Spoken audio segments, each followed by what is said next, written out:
तामुलपुर जिल्ला आबसु आरो सुख्लाय सेरफां दखरा आबसुनि बानजायनायाव HSLC आरो HS आनजादाव जौसिन थाखोआव 10 मासि आवग्रिनो हानाय फरायसाफोरखौ मान बावनाय हाबाफारि लादों। तामुलपुर जिल्ला सुख्लाय सेरफां दखरा आबसुनि बेन्दोंआव थानाय नावकाथा बैसागु नब्लाङाव लायो बे बरायनाय हाबाफारि। HSLC आनजादाव टप 10 उथ्रिसार जानो हानाय सा 11 फरायसाफोर आरो HS आनजादाव सा 35 उथ्रिसारनो हानाय फरायसाफोरखौ मान बावदों। मेट्रिक आरो जौसिन थाखोआव उथ्रिसारनाय सा 46 फरायसाफोरखौ मान बिलाइजों लोगोसे डायरि तामुलपुर जिल्ला दुलाराय बर' फरायसा आफादनि बिसम्बि आरो नावकाथा हाग्रा बिफाननिफ्राय फांसे बिफां फुलिजों साफ्रोमबो फरायसाफोरखौ मान बावनाय जायो। 2026 मायथाइनि मेट्रिक आरो हायार सेकेन्डारियाव उथ्रिसारनाय सेथि थाखोआव उथ्रिसारनाय फरायसाफोरनि गेजेरावनो जोङो जिथि बा टप 10 जोङो सायख'नानै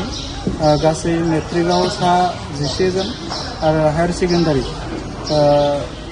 आर्ट्स साइन्स कमार्स गासै 35 जन बे फरायसाखौ तामुलपुर जिल्ला दुलाराय बर' फरायसा आफादा जोङो दिनै बरायदों आरो बिथांमोनखौ जों बरायदों खारन बिथांमोना दिनै जाफुंसारनांगोन मानोना बिथांमोनानो गावनि जिउनि सासे ड्राइभार आरो बिथांमोना न'खरनि सम्पद समाज आरो हारिनिबो सम्पद हादरनिबो सम्पद दा ओंखायनो जों बिथांमोनखौ जोङो बरायदों। जों बिथांमोनखौ बरायदों खारन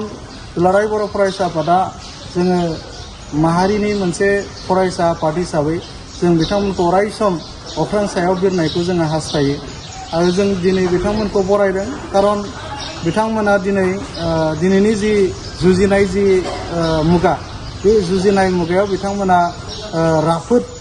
सुबुं सम्पद बिथांमोना दाफुंनानै लानांगोन आरो बे राफोद सुबुं सम्पद दाफुंनानै लानांगौब्ला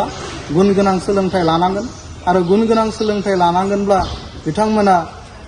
माखासे गोरों गोरा बिथांमोननि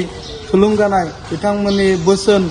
बेखौ बिथांमोना मानिनानै सोलिनांगोन। ओंखायनो जोङो दिनै तामुलपुर जिल्ला दुलाराय बर' फरायसा आफादा सानसेनि मेहेरनां हाबाफारिजों जोङो बरायनाय आरो मान बावनाय हाबाफारिखौ जों लादों आरो बे हाबाफारियाव जोङो दिनै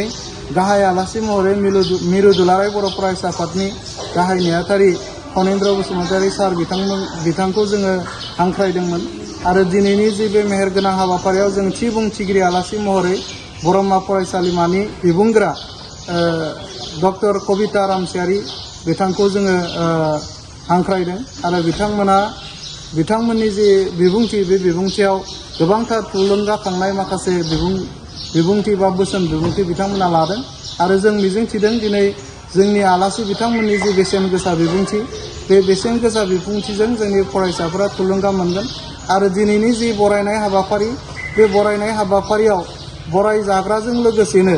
जोंहा 8, 9, 10 बा बांसिनै जोंहा थाखो 9 आरो थाखो 10 फरायसा खमबाबो जोंहा 450 बा 500नि गेजेराव जोंनि फरायसाफ्रा बेवहाय बाहागो लादोंमोन आरो बेयाव जोंहा मोनसे मिजिंथिनाय बा मोनसे आसा जोंहा दङ। दिनै जायफोर फरायसाया बरायजाबाय बै बरायजानायखौ नुनानैनो जोंनि 8, 9, 10आव फरायनाय जोंनि फरायसाफोरा थुलुंगानाय मोनगोन आरो उननि बिथांमोननि जे फरायनाय सम बिथांमोना बे थुलुंगानायखौ लानानै अरायसम आवगायगोन जों बेखौ जों मिजिंथिदों आरो तामुलपुर जिल्ला दुलाराय बर' फरायसा आफादा बा जोंनि जिल्लाया जोंहा गोदानै दाजानाय मोनसे जिल्ला आरो बे जिल्लायाव जोङो सोलोंथाइ बिथिङाव गोबांथार जोंहा जौगानांबावगौ जोंहा दङ। दा ओंखायनो जोङो बे सोलोंथाइ बिथिङाव जौगानांगौनि थाखाय जों थुलुंगा महरै दिनैनि बरायनाय हाबाफारिखौ जोङो लादों।